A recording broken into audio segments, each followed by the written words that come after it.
You know, I'd like to congratulate LeBron James on the decision that he made tonight.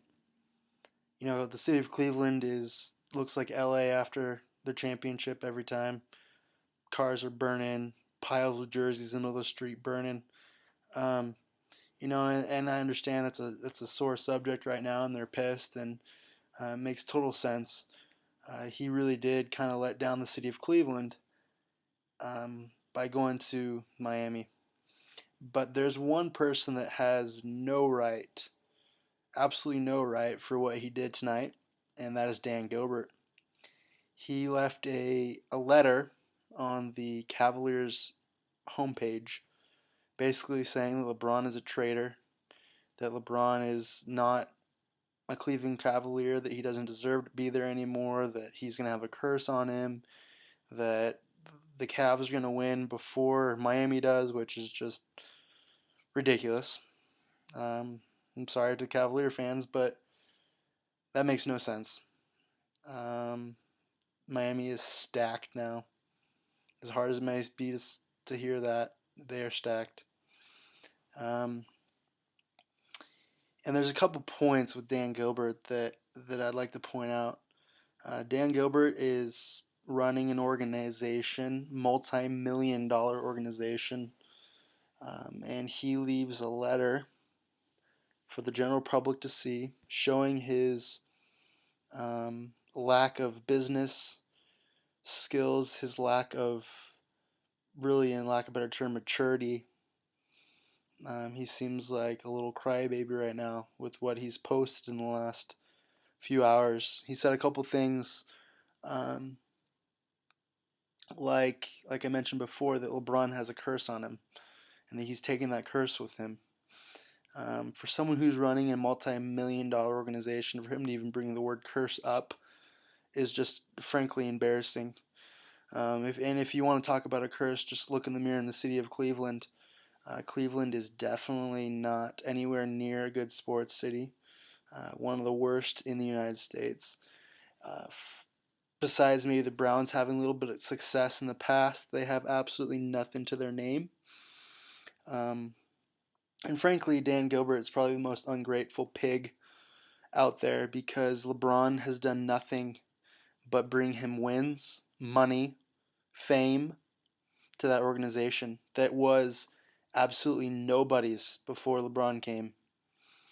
And we'll see what he does in the future to try to sustain that and keep it there. It's not going to be anywhere near it is right now. I can guarantee that. Um, and this is totally not against the Cavalier fans. To be honest with you, I'm a complete diehard Clipper fan. As embarrassing that is to say, I am completely proud of it, and so I know exactly how you feel with having an organization that doesn't really produce very much. And if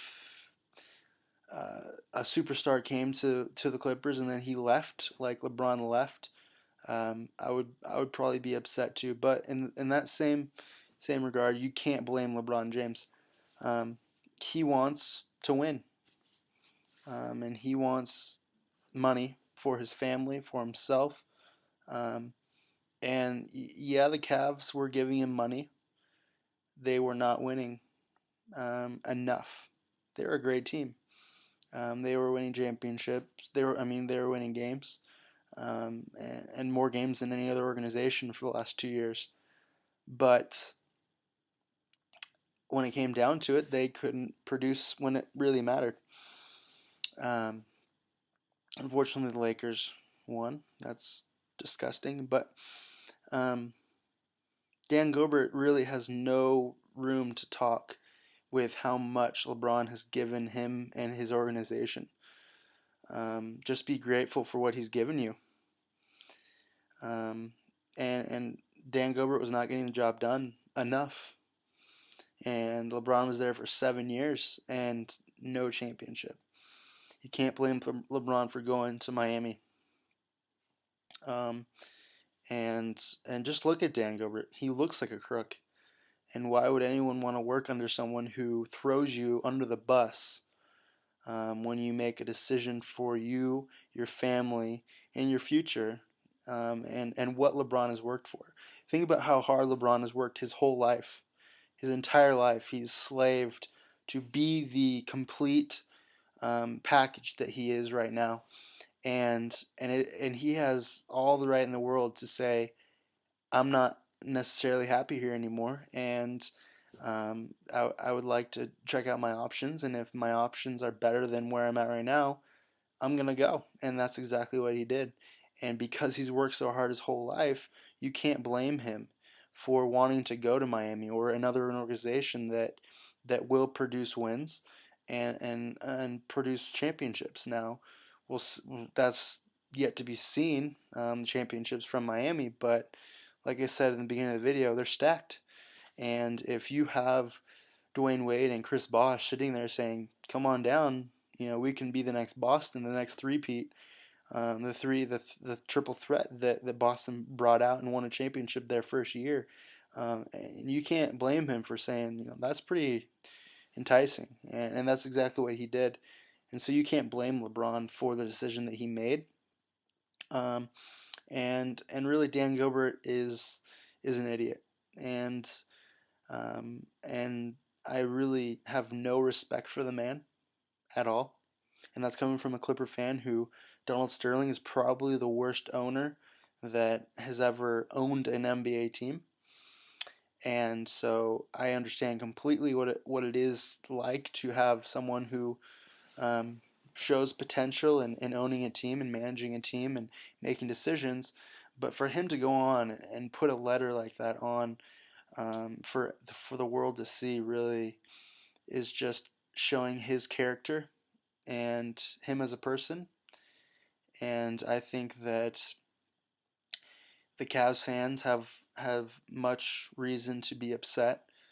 But for Dan Gilbert to do that and say, I've been holding this all in and now I can let it all out, LeBron, LeBron, LeBron, blah, blah, blah. What player wants to go play for someone like that? And in him doing that and showing that, why would you want to sign with the Cavs now, knowing that, hey, if I leave, this guy is going to attack me? That just doesn't make sense. So kudos to LeBron, and we'll see what he does in Miami, and hopefully Cavalier fans will have something to look forward to in the future and see what the Cavs can produce. But all in all, I think LeBron made the right decision in leaving, and um, I feel bad for the Cav fans, but there'll be better days.